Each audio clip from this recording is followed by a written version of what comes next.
노란 빛깔의 강황가루를 넣은 커피를 또 골든 라떼라고 불리고 있는데, 강황이 몸에 좋다는 사실은 이미 미국과 유럽 등 전 세계적으로 많은 인기를 끌고 있는 새로운 종류의 커피 중 하나라고 해요. 강황에 함유된 커큐민 성분에는 이 강력한 항염 효과를 지니고 있어 우리 몸의 염증 유발 물질을 억제하고 암세포가 발생하고 증식되는 위험을 낮춰줘요. 또한 우울증을 완화하는 데도 도움이 되고 기억력 개선이랑 치매를 예방하는 등 다양한 효과를 갖고 있어요. 강황 커피는 커피 한 컵에 강황 한 티스푼을 넣어 마시면 좋은데, 강황 속 커큐민은 우리 몸에 굉장히 흡수되기 어려운 성질을 갖고 있어요. 그래서 세계적으로 유명한 원료 기업들은 각 기업마다 커큐민의 흡수율이 높인 특허 원료를 만들어내곤 하는데, 간단하게 흡수율을 높일 수 있는 방법은 있어요. 바로 이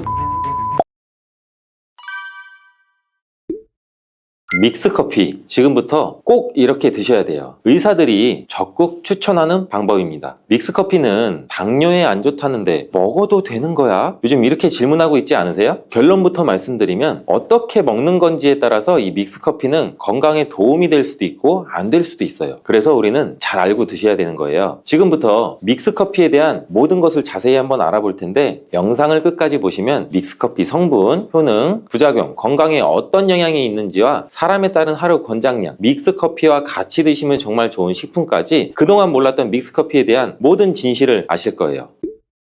제일 먼저 기억하실 게 믹스커피의 성분인데요. 믹스커피는 과연 어떤 성분으로 만들어졌을까요? 물론 믹스커피 제조사마다 성분이 조금씩은 달라요. 가장 많이 드시는 믹스커피를 기준으로 말씀드릴게요. 믹스커피 성분 첫 번째는 프림이에요. 프림의 원료는 코코넛의 속살인데요. 코코넛 과육에서 채취한 식물성 지방을 분말로 만들어서 믹스커피의 프림으로 사용하는 거예요. 근데 이 프림이 지방이니까 몸에 안 좋고 콜레스테롤 수치를 높인다 하시는 분들도 있고, 식물성 지방이라서 오히려 몸에 괜찮다 하시는 분들도 있는데, 어떤 게 과연 맞는 말일까요? 정확히 말하자면 프림에 들어있는 지방은 코코넛에서 추출한 식물성 지방이 맞기는 해요. 근데 콜레스테롤을 대놓고 올리는 나쁜 포화 지방이 맞아요. 근데 여기서 여러분들이 기억하셔야 할 것이 있는데, 프림에 사용되는 주요 성분인 이 야자유는 중세지방산, 일반적으로 많이 알려져 있는 포화지방산과는 조금 달라요. 이 중세지방산은 일반적으로 체내에서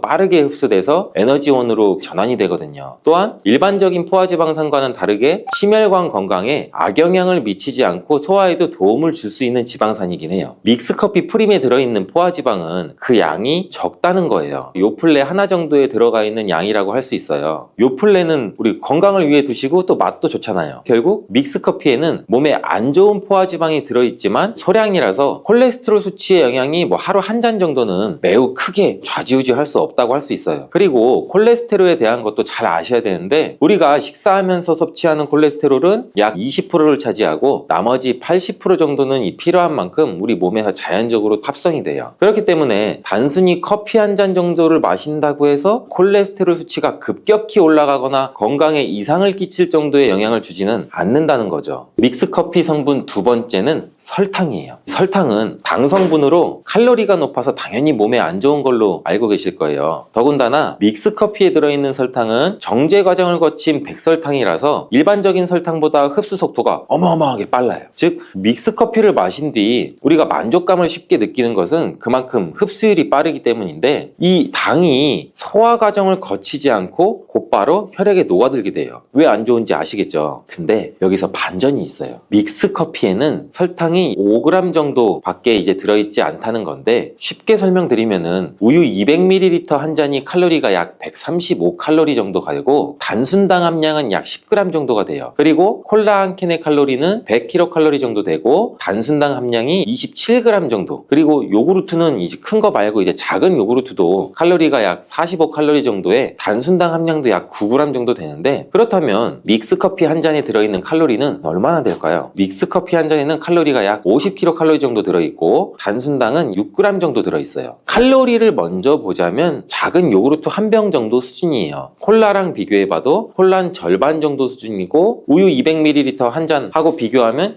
3분의 1 정도라고 볼 수 있죠. 우유는 건강에 좋다고 드시는 경우가 많은데 칼로리만 보면 믹스커피가 좋아 보이죠. 당연히 칼로리만 비교할 수는 없겠죠. 그 다음에는 단순당을 비교 한번 해볼게요. 단순당이 믹스커피 한 잔이 5g 정도인데 작은 요구르트랑 비교해도 절반 정도 수준이고 콜라 한 캔이랑 비교하면 약 6분의 1 수준이에요. 그리고 우유 200ml랑 비교해도 절반 정도 수준인 거죠. 이렇게 비교하면 요구르트나 우유, 콜라 절대 먹지 말아야 하는 거 아니야? 이렇게 생각하실 수가 있어요. 근데 그게 아니고요. 믹스커피가 그만큼 그리고 칼로리와 단순당이 생각하시는 것보다는 적다는 거예요. 칼로리와 단순당이 높으면 당연히 몸에 안 좋을 수 있는데 생각하시는 것처럼 이 믹스커피에 많지 않고 적은 양이니 하루에 대여섯 잔씩 매일 꾸준히 드시는 거 아니면은 뭐 심각한 질환을 초래할 만큼 영향을 끼치는 게 아니겠죠. 그러면 하루에 몇 잔까지 먹는 게 괜찮을까요? 일단 당뇨가 있거나 당이 높으신 분들은 하루 한 잔 정도가 적당한데요. 식후 한 3시간 정도 이후에 드시는 거를 추천드려요. 그리고 당 체크를 주기적으로 계속 하시니 당 수치가 높지 않으면 2잔 정도까지도 드셔도 아마 괜찮으실 거예요. 당뇨가 없으신 일반인들은 하루에 한 2-3잔 정도까지는 상관이 없으시고요. 그렇다고 이를 매일매일 꾸준히 드시는 건 적은 양이라도 몸속에 쌓일 수가 있기 때문에 그리 좋지는 않다는 거 여러분들 다들 알고는 계시죠? 그래도 건강을 위해 미리 예방하는 차원에서 식사하시고 바로 드시지 마시고 2시간 정도 후에 드시면 좋겠습니다. 믹스커피 성분 세 번째는 커피에 들어있는 카페인입니다. 카페인에 대해 설명하기 전에 믹스커피도 일반 커피처럼 커피가 들어가 있기 때문에 커피 성분이 주는 효능이나 부작용도 나타날 수가 있어요. 먼저 커피의 효능을 보자면 커피 효능 첫 번째, 암 예방 효과가 있어요. 미국 건강맨체 캔서헬스에 따르면 ITPR3라는 물질은 대장 안에서 간 전이에 기여하는 유전자의 발현을 유도해서 도미노 효과를 유발하는 물질인데 특별한 업체에는 아직 없다고 해요. 근데 커피를 마시는 사람에서 카페인이 이 ITPR3에 대한 억제 효과를 보인다는 것을 발표했고 카페인 섭취와 대장암 재발 및 사망률의 관계를 추적한 결과 하루 4잔 이상 커피를 마신 환자들이 전혀 마시지 않은 사람들에 비해서 생존율이 현저히 향상된 것으로 규명된 바 있는 연구도 진행을 했어요. 이런 실험은 진행하면서 커피의 카페인에 대한 효능들이 지금까지 다양하게 연구가 되고 있는데 그렇다고 해서 커피를 무조건 많이 드시라는 얘기는 아니고 또 믹스커피 자체가 이러한 효능이 있다는 말도 절대 아니에요. 카페인에 대한 몇 가지 실험을 이야기해드린 거예요. 그만큼 너무 부정적인 카페인에 대한 인식을 변화시켜 보라고 말씀드리는 거예요. 커피 효능 두 번째는 기억력 회복 효과가 있어요. 이 서울대 식품생명공학부 교수님께서 쥐의 인지 능력을 실험한 실험이 있는데 쥐를 물에 빠뜨린 뒤 안전한 장소에 도착하는 시간을 측정해 봤더니 평균 한 10초 정도 걸렸어요. 이 쥐들에게 기억력을 손상시킬 수 있는 물질들을 투입하고 같은 실험을 했을 때 안전한 장소를 발견하는 데는 최대 40초가 걸렸고 이 쥐들을 두 그룹으로 나누어서 한 그룹은 하루에 커피 3잔 그리고 다른 그룹은 6잔의 커피를 주입했어요. 그 결과 하루에 3잔의 커피를 준 쥐들은 20초로 오히려 빨라졌어요. 근데 하루에 6잔을 주입한 쥐들은 거의 정상으로 돌아왔고 평균 10초 정도 걸렸대요. 이러한 결과에 따르면 커피 안에 들어있는 성분이 기억력 회복에 확실히 도움이 되었다고 할 수 있는 실험도 있다고 제가 지금 간략히 소개해드리는데 참고로 이 실험에서는 일반 카페인 커피와 디카페인 커피 이 두 종류를 같이 실험했어요. 근데 거의 똑같은 효과를 보였대요. 결론을 말씀드리면 커피에 카페인이 없어도 커피에 들어있는 클로로켄산 등 각종 항산화제 성분 덕분에 기억력 회복 효과가 높아졌다고 볼 수 있는 거죠. 정말 놀랍지 않나요? 나이가 들어가면 기억력이 안 좋아지고 인지능력 장애가 오면서 더 나아가서는 치매가 올 수도 있는데 커피의 성분이 이런 질병을 또 예방할 수도 있다니 너무 커피를 부정적인 시각으로 보시지 않아야겠죠. 그렇다고 남용하면 안 되시고 모든 사람에게서 동일한 실험 효과가 나타나는 게 아니니 자신의 상태 잘 알고 드셔야겠죠. 다만 카페인에 예민하신 분들은 믹스커피나 일반 카페인 커피를 드시면 잠을 잘 못 주무실 수가 있으니 디카페인 커피를 또 추천드리는 이유 중 하나죠. 그리고 역류성 식도염이나 위염 같은 위장관 질환이 있으신데 커피는 드시고 싶은 분들은 될 수 있으면 디카페인 커피를 드시면 되겠죠. 커피의 효능 세 번째는 혈당 조절 효과예요. 전 세계적으로 대사증후군을 앓고 있는 사람이 10억 명이 훨씬 넘는다고 해요. 이처럼 많은 사람들이 모든 질병의 근원이라고 불리는 이 대사증후군을 가지고 있어요. 최근의 연구들은 커피가 대사증후군의 발병 위험을 감소시킨다는 것을 보여주고 있는데 커피에 대한 매우 흥미로운 연구 논문 하나를 제가 지금 소개해 드릴게요. 이 연구는 하루에 5잔의 카페인을 마신 사람과 카페인이 없는 커피를 마신 사람 두 그룹을 비교했어요. 카페인 커피를 마시는 사람과 카페인이 없는 커피를 마시는 사람은 커피를 마시지 않는 사람에 비해서 당 섭취 2시간 후 혈당이 13.1% 10%나 크게 떨어졌어요. 이 외에도 카페인의 혈당에 관계된 실험들도 많이 존재하는데 카페인도 적절한 용량, 그렇다고 음료에 들어있는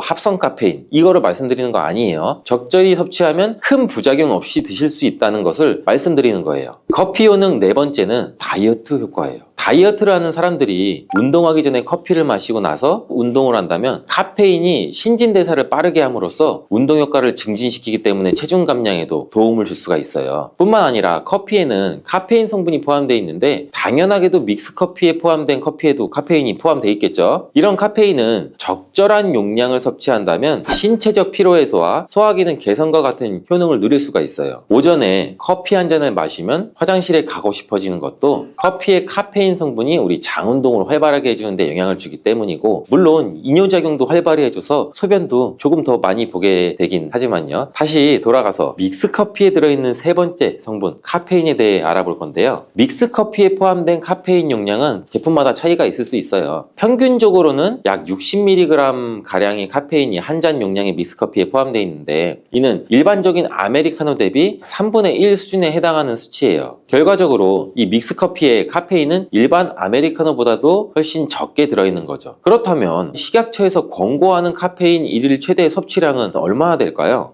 일반 성인의 경우 카페인 최대 섭취량은 400ml 정도이고요. 어린이나 청소년은 체중 1kg당 2.5mg 이하, 임산부는 200mg 정도예요. 그러나 임산부의 경우에는 카페인이 태아에 미치는 영향이 조금이라도 있을 수가 있으니 안 드시는 게 좋겠죠. 콜라 한 캔에 카페인이 보통 35mg 정도 들어있으니 믹스커피가 카페인 성분량도 그렇게 많이 크지 않다는 것을 알 수가 있어요. 여기서 잠깐, 그렇다면 믹스커피와 같이 먹었을 때 효과를 극대화시킬 수 있는 식품이 과연 있을까요?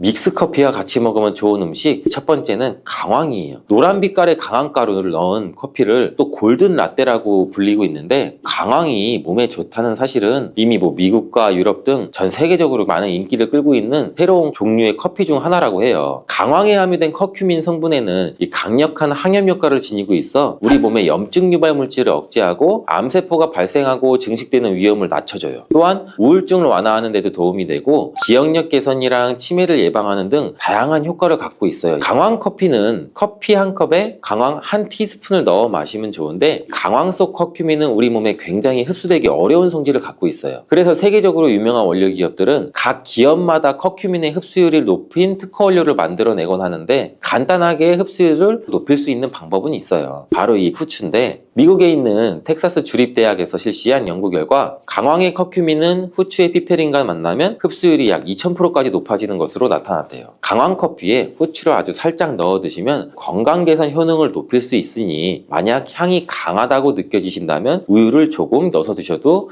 괜찮을 것 같아요. 믹스 커피와 같이 먹으면 좋은 음식 두 번째는 계피예요. 커피에 계피를 넣으면 아주 향긋한 커피를 또 즐길 수가 있어요. 후추와 정향에 이어서 세계 3대 향신료 중 하나인 계피는 이미 수천 년 동안 약재로 사용되어 왔으며 여러 연구를 통해 계피의 다양한 효능이 또 입증되어 왔어요. 커피의 원료 생산국인 이 멕시코에서도 커피에 이 시나몬 스틱을 넣은 커피를 즐겨 마신다고 해요. 미국 당뇨협회가 발표한 연구에 따르면 제2형 당뇨병 환자에게 계피를 투여하자 혈당, 중성지방 수치는 낮아지고 좋은 콜레스테롤 수치는 또 높아졌다고 해요. 블랙커피에 계피 약 2분의 1에서 한 티스푼을 넣은 후 섞어 마시는 것이 황금 비율이라고 하니 한번 참고해서 드셔보시면 좋을 것 같아요. 특히 요즘같이 추운 날씨에 감기 증상을 완화하고 속을 따뜻하게 해주는 성질에 의해서 혈액순환에도 아주 좋은 성질을 갖고 있어요. 믹스커피와 같이 먹으면 좋은 음식 세 번째는 생강이에요.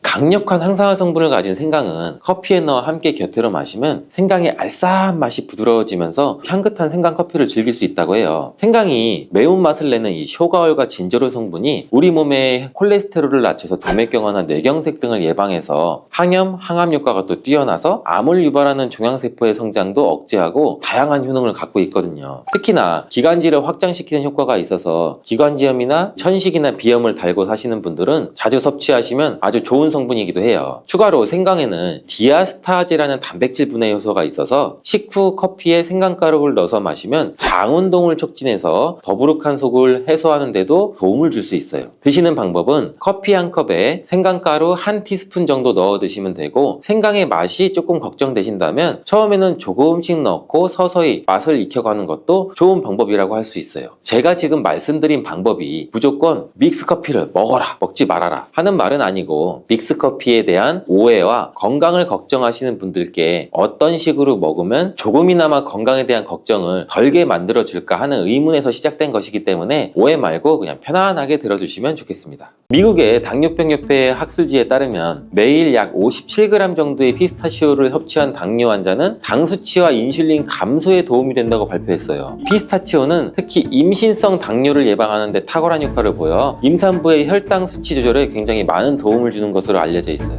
다만 주의하실 것은 시중에 판매되는 피스타치오에는 소금간이 되어 있는지를 확인하셔서 소금이 들어있지 않은 제품으로 구매하시길 바래요. 네 번째로 당뇨에 좋은 간식은 과일이에요. 당뇨가 있으신 분들은 과당 때문에 대부분 과일을 먹으면 안 되는 것으로 알고 계신데, 과일에 대한 오해 때문이에요. 과일의 당이 당뇨에 좋지 않다는 건 사실이지만 과일도 우리 잘만 드시면 오히려 당뇨에 도움을 줄 수가 있어요. 다만 한 가지 조건은 정제된 당분을 섭취하지 않는 상황에서 천연당인 과일을 드셔야 된다는 거예요. 과일 중에서도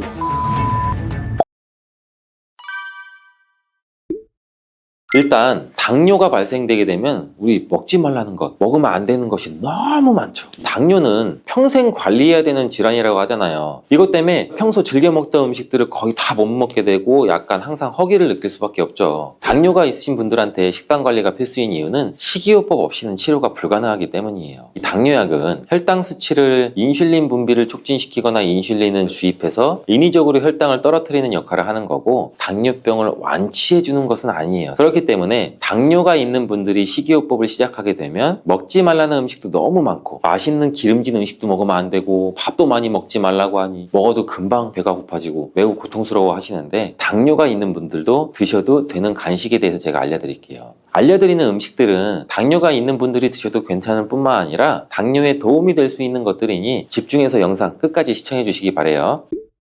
첫 번째는 바로 초콜릿이에요. 당뇨가 있는데 초콜릿이라니 깜짝 놀라셨죠? 정말 의외의 간식이 초콜릿인데요. 다만 아무 초콜릿이나 드시면 안 되고 다크 초콜릿을 드셔야 해요. 일반적인 초콜릿에는 카카오 말고도 당 성분이 많이 함유되어 있기 때문에 당뇨가 있는 분들은 드시면 안 되지만 90% 이상의 카카오로 만들어진 다크 초콜릿은 간식으로 소량씩 드셔도 괜찮아요. 당을 조절해야 되는 이유는 혈당이 올라가게 되면 우리 혈관 속에서 당이 산화돼서 여러 가지 합병증을 일으키기 때문인데, 그런데 다크 초콜릿의 카카오에는 폴리페놀 성분이 있어서 산화작용을 막아주는 역할을 하게 되는 거예요. 그래서 당뇨 환자들의 합병증을 예방하는데 도움을 줄 수 있는 간식이 될 수 있는 거죠. 카카오의 함량이 높아질수록 단맛은 줄어들고 카카오의 씁쓸한 맛은 강해지기 때문에 일반적으로 초콜릿에는 당 성분뿐 아니라 맛을 좋게 하기 위해서 여러 가지 들어가게 되죠. 초콜릿을 구매하실 때 성분표를 확인해서 카카오의 함량이 높은 것을 구매하시길 바래요. 두 번째로 당뇨에 좋은 간식은 바로 삶은 계란이에요. 당뇨가 있는 분들은 특히 단백질의 섭취는 굉장히 중요해요. 그 이유가 바로 근육 때문인데, 중년 이후에 나이가 되시면 근손실이 급격히 일어나게 되는데, 근육이 많을수록 혈액 속의 당분 대사를 촉진을 할 수가 있어 혈당 수치를 낮추는 데 직접적으로 도움을 주게 돼요. 이 때문에 근육을 유지하는 것은 당뇨에 굉장히 중요한 부분이에요. 단백질의 섭취가 중요한 이유도 단백질의 대사를 하기 위해서는 더 많은 에너지가 필요해서 인슐린 분비를 자극하지 않고 진행되기 때문에 당뇨가 있는 분들뿐만 아니고 다이어트 하시는 분들한테도 도움이 돼요. 계란 한 개에는 약 6g 정도의 단백질이 함유되어 있고 탄수화물은 거의 없어서 혈당을 낮추는 데 도움이 되고, 위에 머무르는 시간이 3시간 정도 되기 때문에 포만감이 오래 지속될 수 있어요. 국내 연구진의 연구 결과 하루 3개 이상의 계란을 섭취한 사람은 그렇지 않은 사람에 비해서 대사증후군에 걸릴 확률이 남자는 54%, 여자는 약 46% 정도 낮았다고 해요. 계란을 섭취하면 계란에 함유된 레시틴이라는 성분과 여러 항산화 물질들이 우리 인슐린의 민감성을 개선하는 데 도움을 주기 때문에 당뇨에 도움이 되는 거예요. 계란은 기름에 조리한 후라이보다는 삶은 것을 드시는 것을 권장드리고요. 흰자만 먹는 것보다는 노른자와 함께 드시는 게 좋아요. 계란의 영양소는 흰자보다 노른자에 훨씬 더 많이 함유가 되어 있기 때문인데요. 소화가 잘 되지 않는 분들은 흰자는 충분히 익혀 드시고 노른자는 익히지 않고 드시는 것, 즉 반숙으로 드시는 게 소화가 잘 된다는 거 기억해 주시길 바라고요. 세 번째로 당뇨에 좋은 간식은 피스타치오예요. 미국의 당뇨병협회 학술지에 따르면 매일 약 57g 정도의 피스타치오를 섭취한 당뇨 환자는 당 수치와 인슐린 감소에 도움이 된다고 발표했어요. 피스타치오는 특히 임신성 당뇨를 예방하는 데 탁월한 효과를 보여 임산부의 혈당 수치 조절에 굉장히 많은 도움을 주는 것으로 알려져 있어요. 다만 주의하실 것은 시중에 판매되는 피스타치오에는 소금간이 되어 있는지를 확인하셔서 소금이 들어있지 않은 제품으로 구매하시길 바래요. 네 번째로 당뇨에 좋은 간식은 과일이에요. 당뇨가 있으신 분들은 과당 때문에 대부분 과일을 먹으면 안 되는 것으로 알고 계신데 과일에 대한 오해 때문이에요. 과일의 당이 당뇨에 좋지 않다는 건 사실이지만 과일도 우리 잘만 드시면 오히려 당뇨에 도움을 줄 수가 있어요. 다만 한 가지 조건은 정제된 당분을 섭취하지 않는 상황에서 천연당인 과일을 드셔야 된다는 거예요. 과일 중에서도 블루베리가 특히 좋은데 블루베리의 보라색에는 안토시아닌이라는 성분이 풍부하게 함유가 되어 있어요. 이 안토시아닌이라는 성분은 우리 혈관에 있는 포도당을 근육에 저장시켜주고 간에서 포도당이 합성되는 것을 억제시켜줘서 혈당을 낮춰주는 작용을 해요. 미국의 당뇨병협회는 블루베리를 당뇨병 슈퍼푸드라고 부르면서 블루베리를 꾸준히 섭취하면 인슐린 감수성을 향상시키고 혈당을 낮추는 데 도움이 된다고 발표도 했어요. 하루에 150g의 블루베리를 섭취한 실험군은 혈당 스파이크의 발생률이 낮아졌고 인슐린 수치 또한 낮아진 것으로 확인되었다고 발표했어요. 그리고 사과에는 펙틴이라는 식이섬유가 많이 함유가 되어 있는데 펙틴이라는 성분은 혈당을 낮춰주는 작용을 해서 천연 당뇨약이라고 불리기도 해요. 또한 사과는 껍질째 드시는 게 굉장히 좋은데 우리 몸에 좋은 영양 성분이 껍질에 거의 다 함유가 되어 있어요. 이 외에도 신맛을 나는 과일들이 당뇨에 탁월한 효능을 발휘한다고 해요. 신맛을 내는 과일에는 유기산이 풍부한데 유기산은 혈관 청소를 해주는 역할을 하게 돼요. 그리고 이 신맛 나는 과일에는 강력한 항산화제인 비타민 C, E, 셀레늄, 아연 등이 풍부해서 우리 몸 안의 염증을 치료해주고 산화된 혈관을 회복시켜주는 역할을 같이 해주기도 해요. 과일이 당뇨에 도움될 수 있지만 드시면 또 안 되는 것이 있어요. 그건 바로 말린 과일과 과일 주스예요. 말린 과일은 당도가 높고 많이 드시게 되면 혈당을 급격히 높일 가능성이 있어요. 그리고 과일 주스에도 식이섬유가 하나도 없고 당 성분이 첨가된 것들이 굉장히 많죠. 혈당 스파이크를 일으키는 주범이 될 수가 있겠죠. 과일을 드실 때는 가공된 과일이 아닌 천연 상태의 과일을 드시길 추천드리고 다섯 번째 당뇨에 좋은 간식은 바로 당근이에요. 당근이 당뇨에 좋지 않다고 간혹 잘못 알고 계시는 분들이 있는데 당근에는 카로티노이드라는 성분이 굉장히 풍부해요. 이 성분이 강력한 항산화 물질인데 당뇨로 인한 혈관 합병증을 예방하는데 탁월한 효능을 발휘하는 성분이에요. 당근을 손가락만한 크기로 잘라서 보관하셨다가 공복에 허기가 생길 때 꺼내 드시면 허기도 사라지고 혈당 관리에도 좋고 당뇨나 합병증도 예방할 수 있으니 한번 씹어 드셔보시길 바래요. 함께 드시면 좋은 채소로는 오이, 샐러리, 파프리카 등등이 있습니다. 여섯 번째로 당뇨에 좋은 간식은 볶은 콩이에요. 검은 콩의 껍질에는 강력한 항산화 성분인 안토시아닌이 풍부하게 함유가 되어 있고 콩에는 단백질도 풍부하게 함유가 되어 있어 불포화 지방산도 들어있어요.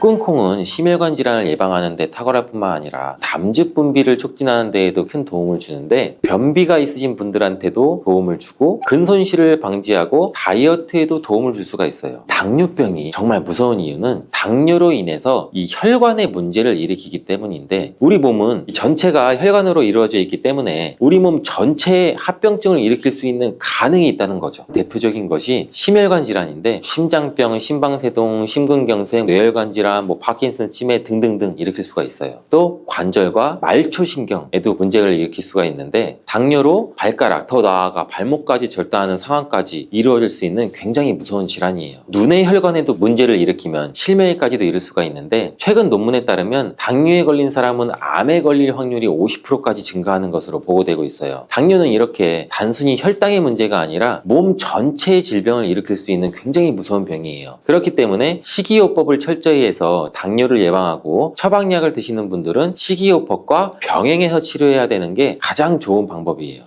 당뇨 관리에 도움을 줄 수 있다입니다. 땅콩이 당뇨에 효능이 있다니 신기하시죠? 땅콩에는 불포화 지방이 굉장히 많이 들어있고 혈당 지수도 굉장히 낮아서 혈당을 천천히 올리는 효과가 있는데, 그래서 당뇨병 환자들한테도 좋은 간식으로 평가가 되고 있죠. 땅콩에 포함된 이 섬유질과 단백질이 혈당을 또 안정적으로 유지하는 데 도움을 주는데, 땅콩에 포함된 이러한 식이섬유 또한 혈당의 흡수를 더 늦추고 혈당 수치를 안정적으로 유지하는 데 도움을 줄 수 있다는 거예요. 뿐만 아니라 땅콩은 마그네슘과 비타민 B군이 들어있는데 인슐린 감수성을 향상시키는 데 굉장히 또 큰 도움을 줄 수가 있어요. 이로 인해서 땅콩은 당뇨병 예방이나 혈당 관리에 탁월한 식품으로도 굉장히 많이 평가가 되고 있죠. 아직 안 끝났어요. 혈관을 깨끗하게 하고 당뇨를 예방하려면 땅콩을 이렇게 드셔야 합니다. 여러분, 땅콩 좋아하시는 분 있으신가요? 저는 땅콩과 건어물 같은 거 안주로 굉장히 좋아하는데, 이런 맛있는 땅콩이 건강에 굉장히 좋은 효능이 많다는 거 혹시 아시나요? 심심풀이 땅콩이라는 말이 있을 정도로 땅콩은 우리에게 굉장히 친숙한 음식이죠. 하지만 땅콩의 그 놀라운 효능을 제대로 아시는 분은 많이 없을 거예요. 땅콩이 얼마나 우리 몸에 좋은 영향을 미치는지, 그리고 어떻게 섭취하면 더 좋은 효과를 볼 수 있는지, 오늘은 땅콩에 대해서 한번 자세히 알아보는 시간을 가질게요. 어렸을 때 키가 작은 친구를 땅콩 같다고 많이 놀렸죠. 이 작은 땅콩 한 알에는 단백질, 지방, 탄수화물, 식이섬유 같은 거는 물론이고 비타민 E, B, 칼륨, 마그네슘, 철분, 폴리페놀, 플라보노이드, 이렇게 몸에 좋은 영양소가 굉장히 풍부하게 들어있는데, 이렇게 영양이 풍부하고 맛도 고소한 땅콩의 놀라운 효능 7가지를 제가 지금 바로 소개해 드릴게요.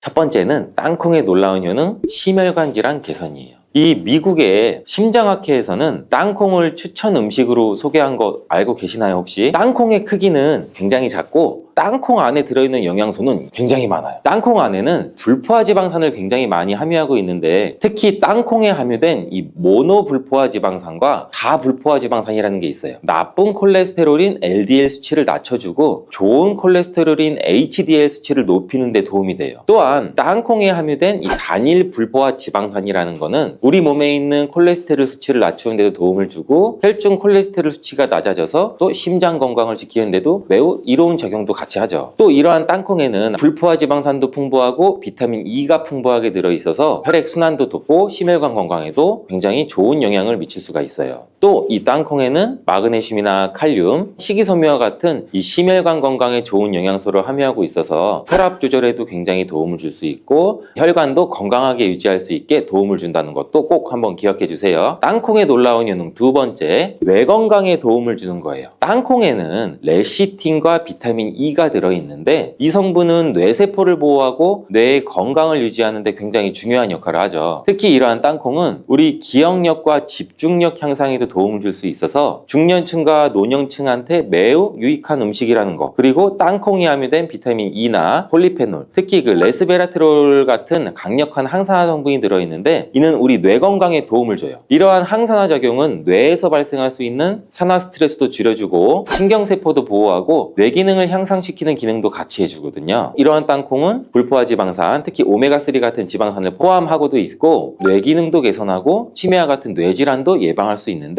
불포화 지방산 같은 경우는 우리 뇌 세포막의 구성 성분으로 중요한 역할을 하고 뇌의 신경 전도 속도를 또 높여줘요. 그래서 기억력과 학습 능력도 향상시킬 수도 있습니다. 땅콩의 효능 굉장히 놀랍지 않나요? 아직까지는 놀라기는 이른데, 이러한 땅콩의 효능 세 번째는 또 체중 관리에 도움을 줘요. 땅콩은 단백질과 식이섬유가 풍부해 조금만 먹어도 우리 몸의 포만감을 오래 유지시켜주기도 하는데, 그래서인지 우리가 과식도 예방할 수가 있고 체중도 관리하는데 도움을 줄 수가 있죠. 그냥 땅콩도 좋지만 땅콩을 갈아 만든 땅콩 버터도 포만감을 오래 유지시켜줘서 과식을 방지하는 데는 굉장히 효과적이에요. 또 단백질과 지방이 풍부해서 에너지도 공급하는 데 일조를 하고 건강한 체중 관리도 도와줘요. 하지만 모든 음식은 과유불급, 근데 영양이 풍부한 땅콩은 칼로리가 많은 식품이에요. 그래서 하루에 10알이나 20알 정도 적정량을 섭취하는 것이 굉장히 중요하다는 거 기억해 주세요. 땅콩의 놀라운 효능 네 번째는 바로 당뇨 관리에 도움을 줄 수 있다입니다. 땅콩이 당뇨에 효능이 있다니 신기하시죠? 땅콩에는 불포화 지방이 굉장히 많이 들어있고 혈당 지수도 굉장히 낮아서 혈당을 천천히 올리는 효과가 있는데, 그래서 당뇨병 환자들한테도 좋은 간식으로 평가가 되고 있죠. 땅콩에 포함된 이 섬유질과 단백질이 혈당을 또 안정적으로 유지하는 데 도움을 주는데, 땅콩에 포함된 이러한 식이섬유 또한 혈당의 흡수를 더 늦추고 혈당 수치를 안정적으로 유지하는 데 도움을 줄 수 있다는 거예요. 뿐만 아니라 땅콩은 마그네슘과 비타민 B군이 들어있는데 인슐린 감수성을 향상시키는 데 굉장히 또 큰 도움을 줄 수가 있어요. 이로 인해서 땅콩은 당뇨병 예방이나 혈당 관리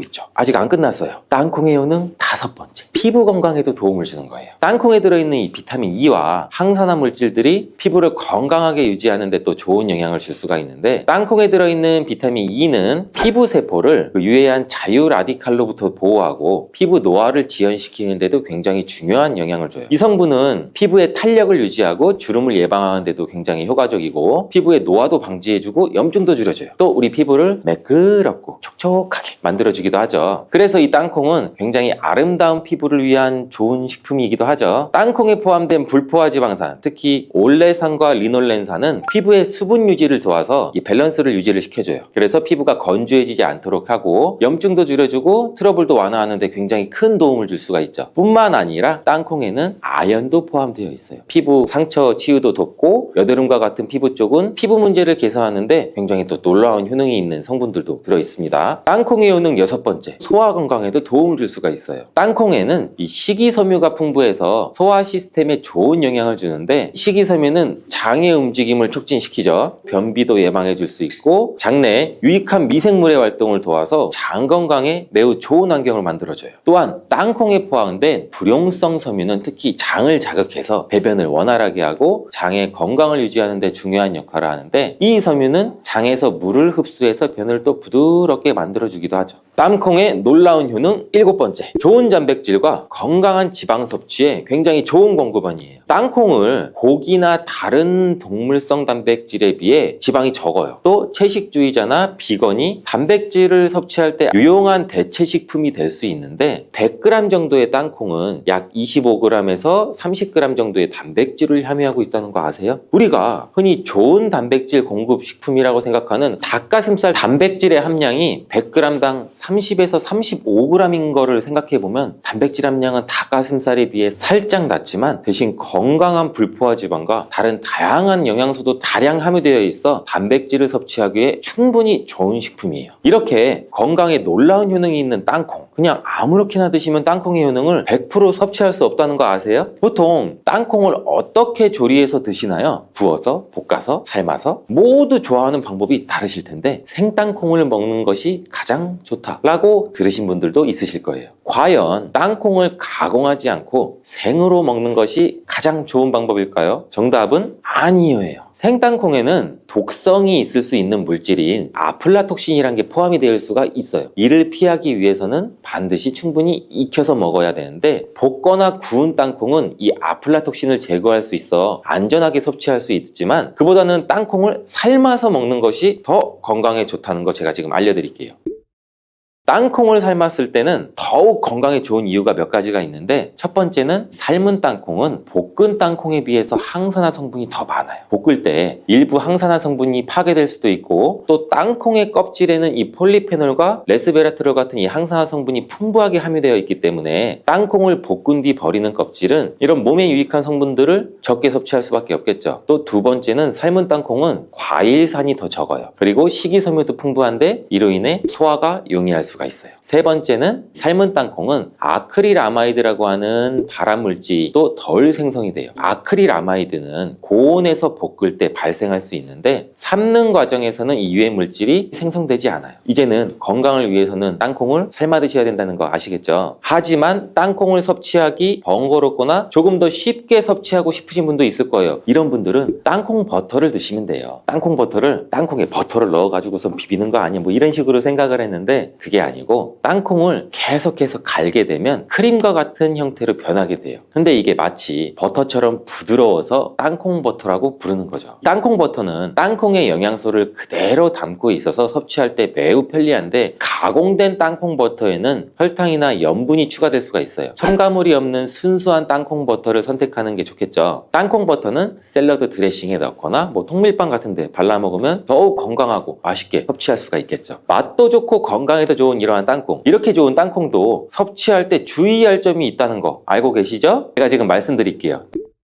땅콩을 섭취할 때 주의할 점, 첫 번째는 알레르기예요. 땅콩에 알러지가 있으신 분들은 절대 땅콩을 드시면 안 되는데, 땅콩은 알레르기를 일으킬 수 있는 또 대표적인 식품이기 때문에 본인이 알레르기가 있는 걸 인지하시는 분들이면 절대 피하셔야 되고, 가벼우면 이러한 알러지 증상은 목이나 혀의 가려움, 발진 이런 게 일어날 수 있는데, 이 알러지 증상이 심하신 분들은 호흡곤란, 혈압 저하나 아나필락시스 쇼크 같은 매우 심각한 반응도 일으킬 수 있어요. 알러지가 있으신 분들은 땅콩 섭취를 꼭 중단하시고, 땅콩이 들어갈 수 없는 환경에서 조리가 된 것인지는 꼭 확인하시는 게 중요한 포인트예요. 땅콩을 섭취할 때 유의사항 두 번째는 과다 섭취예요. 땅콩이 작아서 조금만 먹어도 손쉽게 우리는 과다 섭취를 할 수가 있는데, 아무도 모르는 사이에 또 체중이 증가할 수가 있어요. 땅콩은 고칼로리 식품이기 때문인데 하루 권장 섭취량은 약 10알에서 한 20알 정도인데, 이를 넘기지 않도록 주의해 주시고 적정량을 섭취하는 게 굉장히 중요해요. 자, 세 번째는 땅콩 섭취할 때는 염분과 설탕이 추가된 가공식품을 피하는 거예요. 땅콩이 몸에 좋다고 해서 시중에 판매되는 땅콩 버터나 땅콩 과자까지 다 좋은 건 아니에요. 땅콩의 겉면에 염분이나 설탕이 많이 포함된 제품이 시중에 보면 굉장히 많이 있는데, 이러한 제품을 자주 섭취하면 혈압 상승이나 또 당뇨 유발 등의 문제가 발생할 수 있겠죠. 첨가물이 적은 제품을 선택하는 것이 좋고, 땅콩 버터를 섭취할 때도 뒤에 성분표를 한번 보셔서 선택을 하시면 좋겠습니다. 맛으로 먹는 거면 상관없지만 건강을 위해서 땅콩 버터를 섭취하시는 것이라면 100% 땅콩으로만 만들어진 제품인지 살펴보시고 구매하는 게 도움이 됩니다. 땅콩 섭취 시 유의할 점 네 번째는 보관이 잘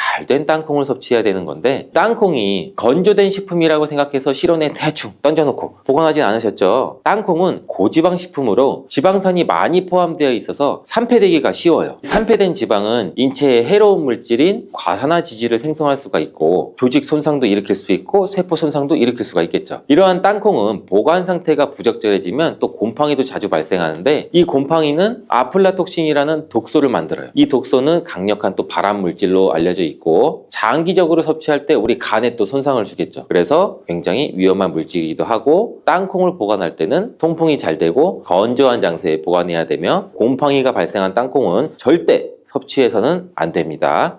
안 됩니다.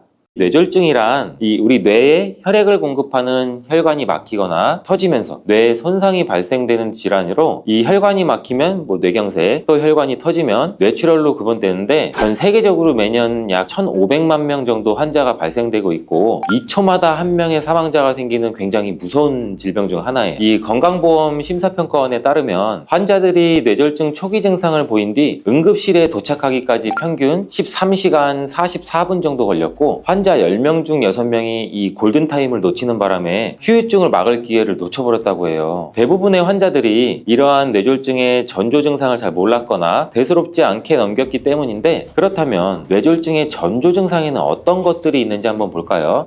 건강한 습관이 항상 나를 만든다. 건강한 삶을 원하시면 지금 바로 구독을 눌러주세요.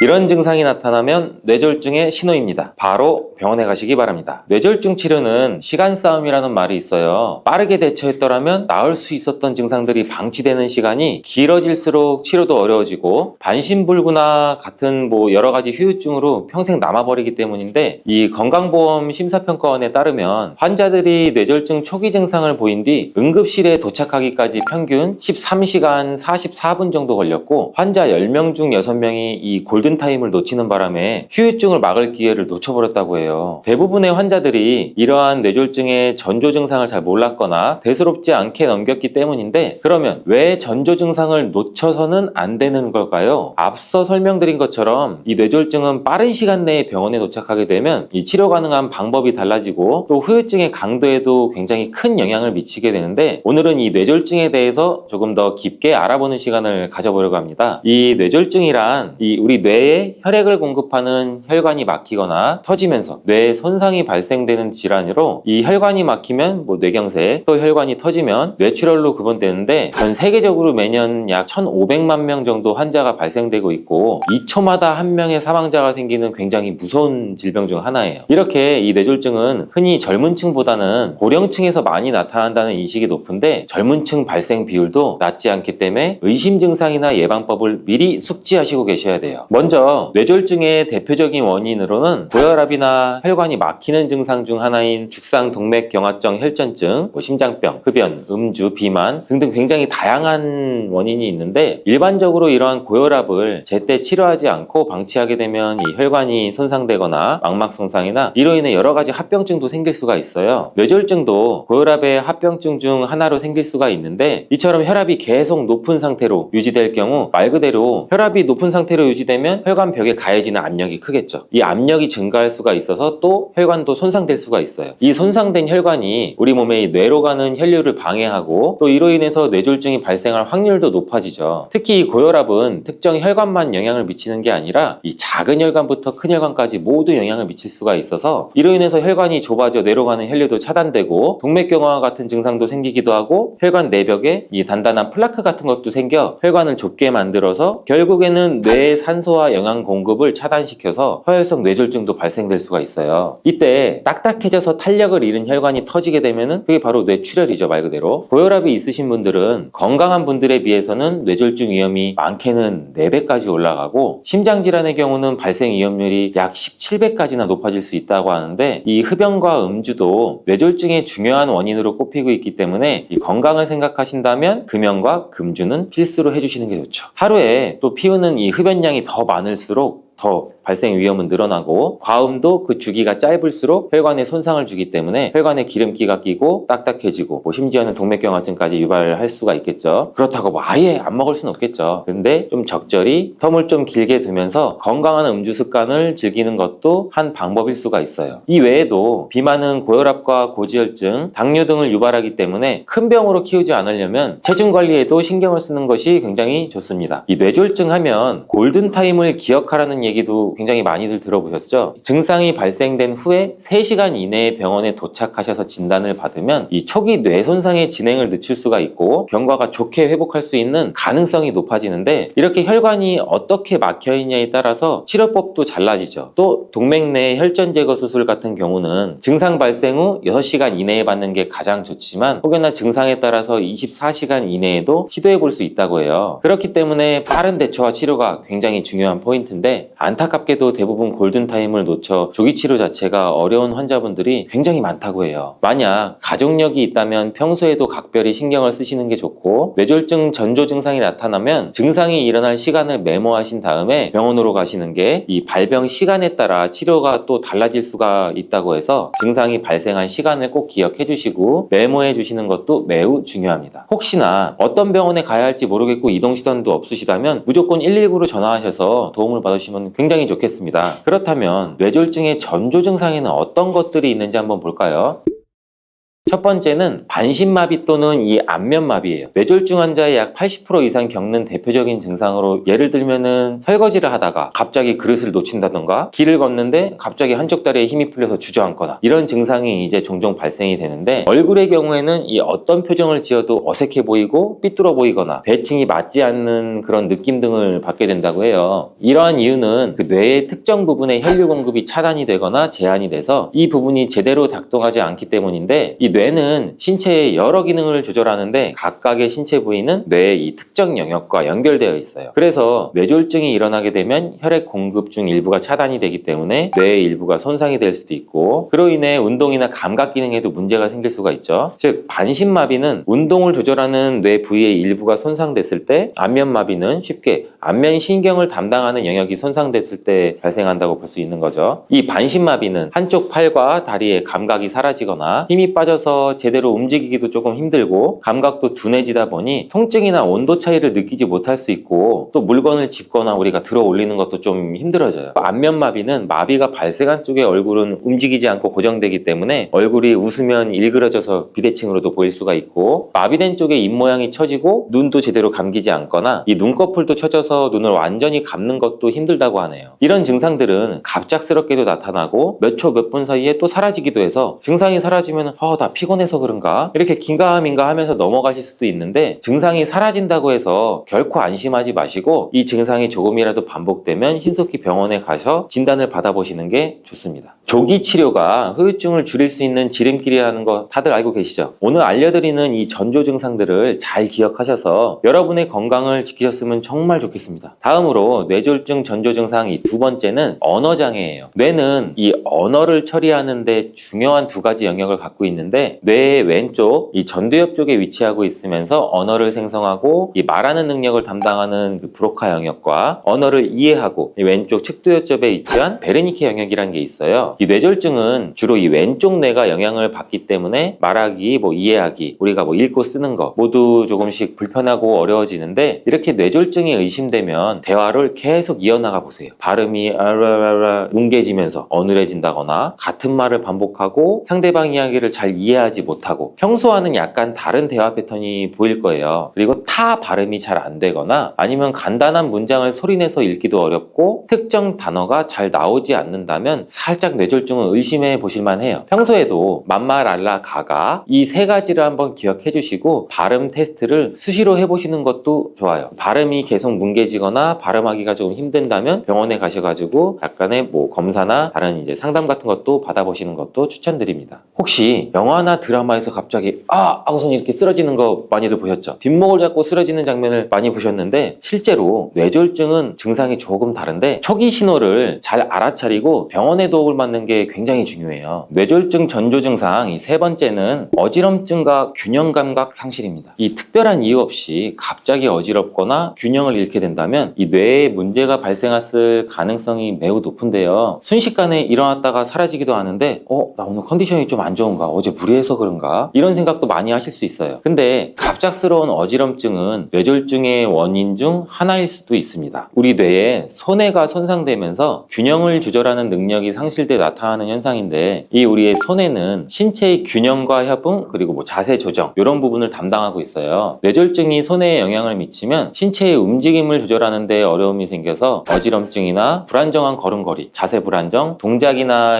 모션 같은 경우가 발생하는 건데, 평소와는 다르게 주변이 빙글빙글 돌면서 심한 어지럼증이 느껴지시거나 균형을 잘 잡지 못해 걸음에 불편함도 느끼고 또 몸을 바로 세우기 어렵다면 뇌졸중도 의심해 보시는 게 좋습니다. 근데 이렇다고 무조건 뇌졸중의 증상이 아니고 실은 귀에도 이상이 있을 수가 있고 원인 모를 메니에르병도 있을 수가 있는데, 다양한 질환 중에서 우리 몸에 이렇게 이상이 생기면은 우리 몸 자체에 이상이 있다는 신호기 때문에 계속 이 증상이 반복되면 병원에 가서 진단을 받아보는 게 좋습니다. 그렇다면 몇 초 몇 분 만에 우리의 건강을 위협하는 이러한 뇌졸중의 전조 증상에는 이것밖에 없을까요? 아니면 어떤 것들이 더 있을까요?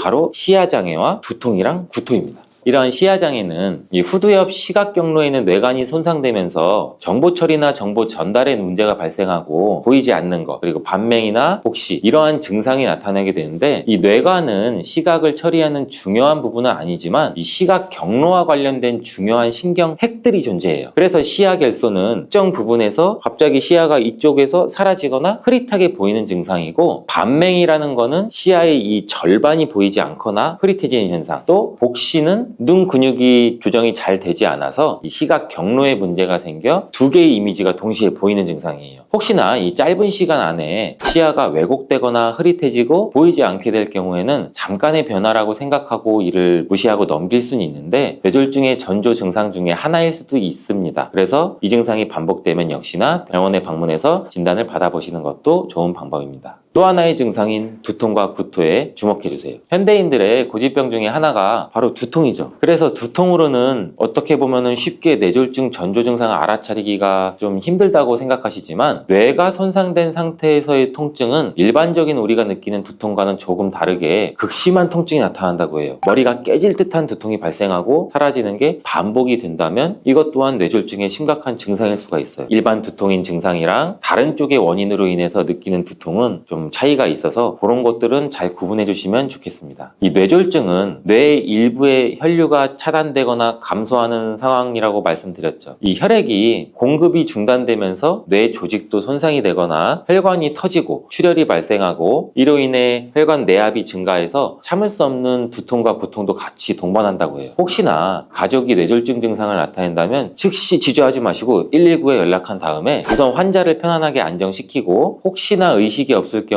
구토로 인해서 기도가 막히지 않게 몸을 옆으로 눕혀주시는 것이 또 중요합니다. 환자가 입에는 아무것도 물지 않아야 되고, 또 혹시 구토를 할 경우 입 안에 구토물이 남아있으면 손으로 구토물을 긁어내야지 기도가 막히지 않기 때문에 질식을 방지할 수도 있습니다. 근데 이런 전조 증상들을 언제 다 외우고 기억하고 있어? 그건 맞는 말씀이에요. 이러신 분들도 많으신데, 그럼 간단하게 이것만 기억해 주세요. 우리 모두 뇌졸중이 급한 상황인 건 아시죠? 제가 말씀드려서 급하다 급해, 빨리빨리, 이게 영어로 뭐죠? 패스트죠. 이 급하니까 패스트. 이 패스트 테스트로 뇌졸중의 초기 경고 증상을 빠르게 확인할 수 있는 그 간단한 방법이 있어요. 패스트라고 하면은 FAST. 이 패스트의 F는 face, 얼굴. 아까 말씀드렸듯이 얼굴 쪽의 일정 부분에 대한 마비 증상이나 이 비대칭성. 그리고 A는 팔, arms. 팔의 운동신경 확인으로 팔 힘이 약해지거나 한쪽 팔이 저리거나 계속 한쪽 팔이 떨어지는 경우, 이런 증상을 확인하는 건데, 두 팔을 앞으로 나란히 들어보고 한쪽 팔이 떨어지거나 올릴 수 없는지를 테스트하는 것, 이런 경우도 많이 시행된다고 해요. 그리고 패스트 중에 S, 이 스피치는 말, 발음이 어눌해지고 말을 잘 하지 못하거나 잘 이해하지 못하는 증상. 그리고 마지막 패스트의 T, 타임, 이러한 증상이 나타난 시간을 기록하고 119 또는 병원에 빠른 시간에 내원. 이렇듯 헷갈리면은 여러분들은 패스트만 기억해 주세요. 이런 무서운 질병이 걸리지 않으면 가장 좋겠지만 언제 어떻게 병에 걸릴지 모르기 때문에 귀찮아서 미뤄두었던 건강검진을 평소에 정기적으로 꼭 받아보시는 게 제일 중요하고, 건강을 위해서라도 시간을 내셔서 실천할 수 있는 것들은 미리 습관화시키면 굉장히 좋을 것 같습니다. 예를 들어